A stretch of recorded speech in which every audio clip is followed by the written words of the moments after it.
masalah dengan Ukraina sendiri, kalau yang saya lihat waktu saya kuliah di Rusia, banyak sekali mahasiswa dari Ukraina dan mereka bahasanya bahasa Rusia. Jadi saya melihat mereka tuh berteman kan waktu itu. Ini pandangan saya orang biasa ya.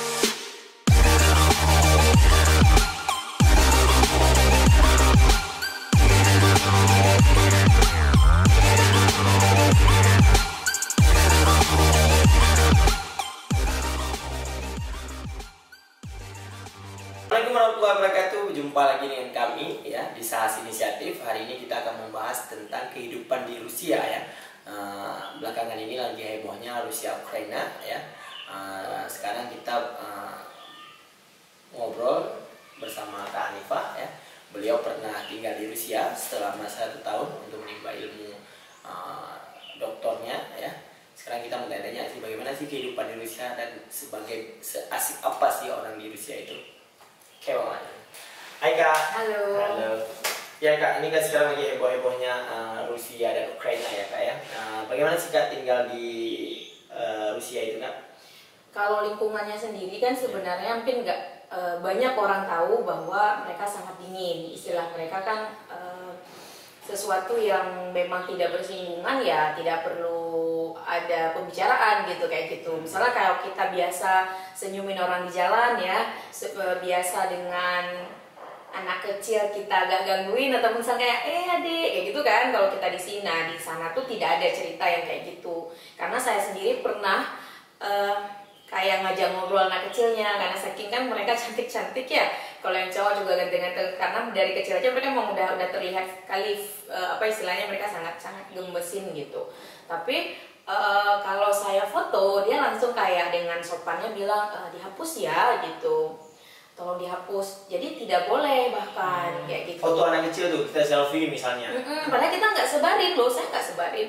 Dan mereka tahu gitu. Saya setelah foto kan cuma kayak foto aja kan biasa kita mana anak kecil kayak gitu. Maklum lah kayak gitu ya gaya-gaya orang baru jumpa orang baru gitu kan senang. Mereka langsung bilang tolong dihapus ya gitu. Itu yang kecil, anak-anak kecil. Nah kalau orang dewasa malah nggak mau foto sama sekali karena kan kayak yuk foto yuk kayak perlu kita bilang dulu kayak gitu. Nah dia nggak mau, mereka nggak mau. Oke. Kak Hanifah di Rusia di mananya?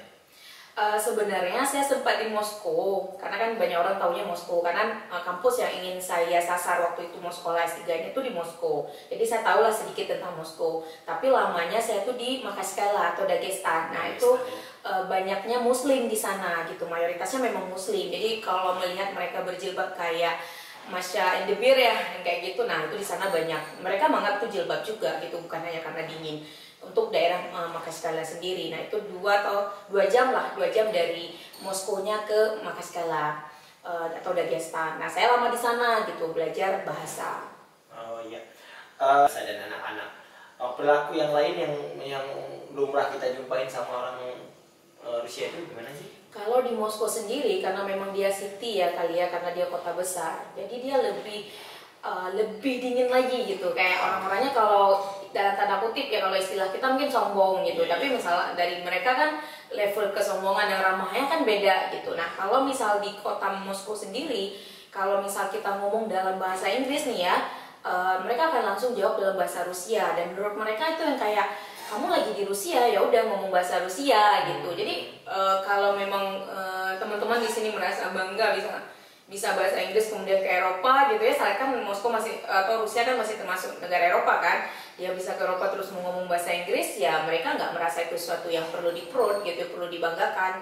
Bahkan anak-anak mereka juga mereka belajar, saya sempat nanya-nanya sih ke mereka sebenarnya di sekolah diajarin nggak sih bahasa Inggris? Iya diajarin katanya, tapi memang itu kayak hanya muatan bukan ya mungkin muatan lokal kali ya bahasa kita gitu, tapi tidak yang kayak sesuatu yang memang mereka merasa bangga dengan bahasa Inggris itu sendiri gitu.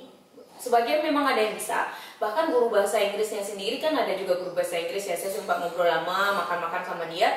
Dia bilang juga bahasa Inggrisnya tidak bagus gitu walaupun saya guru bahasa Inggris dan saya di Eropa. Saya sampai bilang kalau ini kamu di Indonesia, mungkin kamu nggak bisa jadi guru bahasa Inggris nih dengan kemampuan bahasa Inggris kamu yang seperti ini. Sampai saya bilang kayak gitu, dia ketawa. Oh iya. Jadi di nasionalisme Rusia itu sangat tinggi ya. Mungkin kesananya arahnya ya.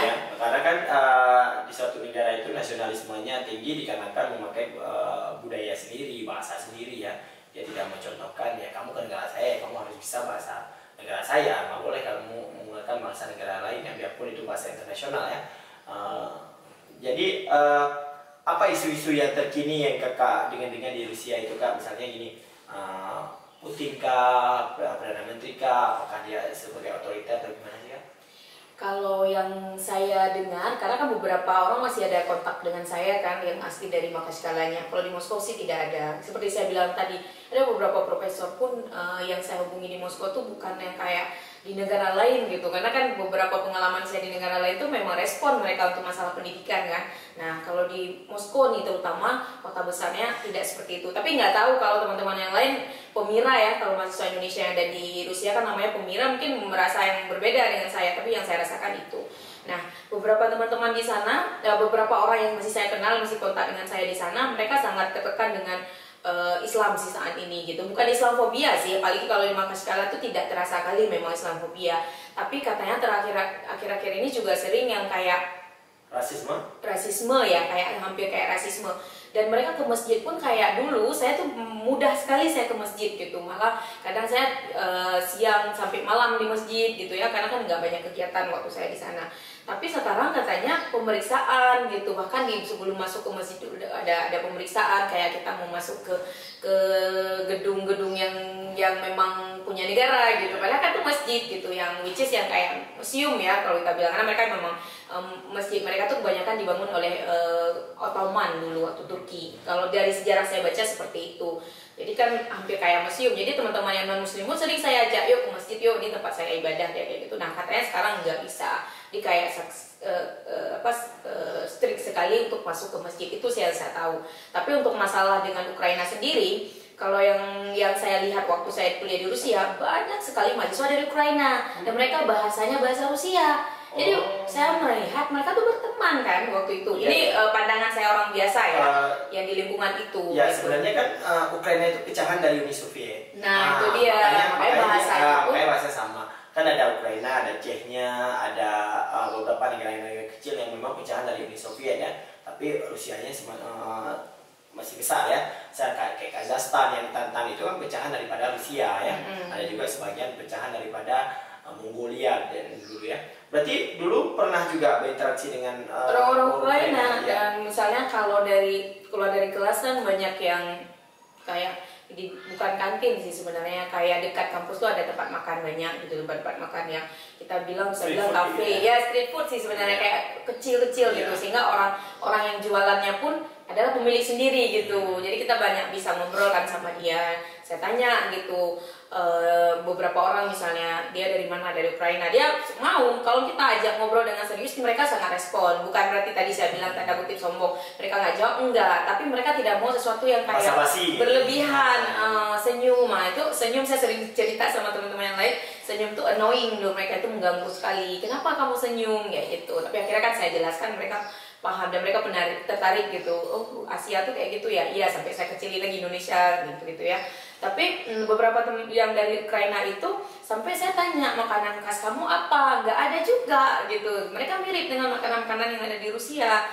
Dan terutama kan yang mereka pakai jilbab ya, beberapa teman-teman yang dari Ukraina yang pakai jilbab kan juga mencari ya shawarma gitu ya, kayak kebab kita di sini.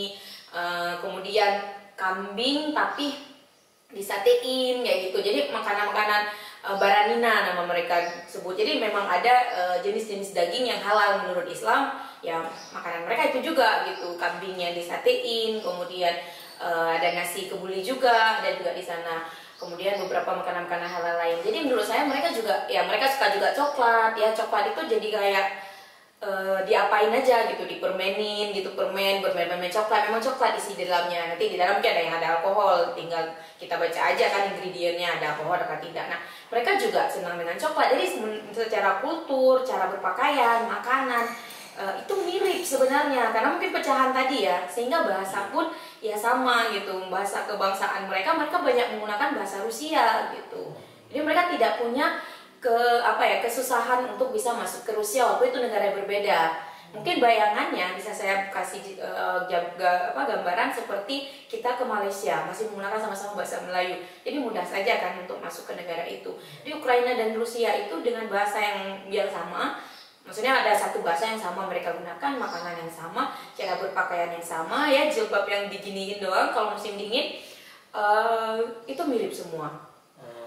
Jadi karena dia pecahan mungkin ya, karena pecahan tadi yang kita bahas adalah pecahan daripada Uni Soviet dulu, jadi Ukraina, jadi Rusia, jadi makanya masih ada budaya kesatuannya ya, biarpun ada perbedaannya sedikit ya. Apa trik biar kita lancar ke Rusia, Kak? Misalnya biar kita tidak ada halangan, tidak ada pemeriksaan, tidak apa yang harus kita lakukan? Agak ekstrim sih menurut saya ya. Ya nggak usah pakai jilbab gitu, karena beberapa teman saya memang lepas jilbab kalau memang ke Rusia katanya, tapi dalam tanda kutip saya tidak juga gitu, karena menurut saya kan saya masih yang di batas jilbab tuh menurut saya masih perlu gitu saya pakai.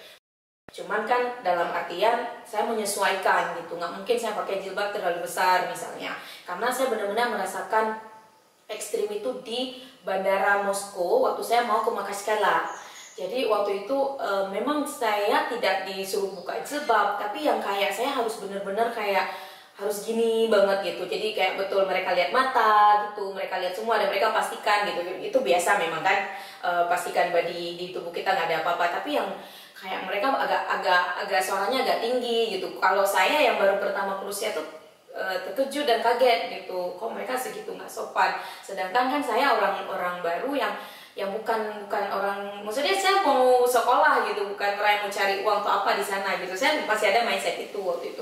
Jadi yang kayak mereka benar-benar bentak, ini misal kayak gitu kan, open your eyes gitu, yang benar-benar kayak disuruh agak keras dia mintanya gitu. Jadi menurut saya itu sedikit tidak sopan gitu. Nah kalau teman-teman di sini mungkin masih buka tutup jilbab, ya udah buka saja gitu kalau masih dalam tanda kutip itu. Tapi kalau kayak saya memang sudah pakai jilbab sehari-hari, ya usahakan jilbabnya mungkin tidak usah terlalu besar gitu. Itu berpengaruh, walaupun mungkin boleh tanya ke teman yang lain mungkin beda lagi ya. Tapi kalau saya lihat pas di belakang saya tidak pakai jilbab aman-aman saja gitu. Pas giliran saya yang sampai dibentak, sampai yang kayak disuruh, karena kan bandaranya terlalu besar ya, mirip Soekarno-Hatta tapi lebih besar lagi. Jadi gate yang mau saya gate untuk bisa terbang ke Makaskala itu susah untuk dapatnya. Dengan saya bahasa Rusia saya masih terbatas gitu, waktu saya ngomong masih sulit. Jadi orang juga acuh tak acuh gitu dengan saya gitu.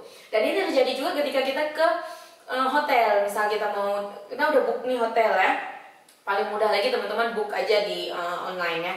Karena kan kita kalau sudah book itu prosesnya udah pendek ya, tinggal bayar kan dan lain-lain. Jadi nggak banyak pertanyaan lagi, toh kan di sana juga sudah identitas dan segala macam kan sudah ada di booking online itu. Nah waktu saya di hotel juga seperti itu gitu, yang dalam artian mereka tidak memperbolehkan, bukan tidak memperbolehkan ya, menurut saya ada beberapa kamar-kamar yang di atas yang masih kosong gitu. Tapi mereka lebih memprioritaskan kalau lantai itu lantai 2 kitanya gitu, entah biar mudah termonitor, entah apa gitu. Agak sedikit ngeri sebenarnya kalau mendengar cerita saya, tapi mungkin kalau mau lihat YouTube lain ya, ada saya lihat beberapa teman-teman yang enjoy aja dengan orang Rusianya ada gitu. Ini pengalaman saya. Oke, pengalaman yang sangat menarik ya. Putri ya, salah satu putri Aceh yang ke Rusia menimba ilmu, pengalaman yang menarik. Dulu beasiswa pemerintah Aceh ya, dulu dapat beasiswa dari pemerintah Aceh ke Rusia. Semoga menjadi inspirasi bagi kawan-kawan yang lain. See you di SAS Inisiatif.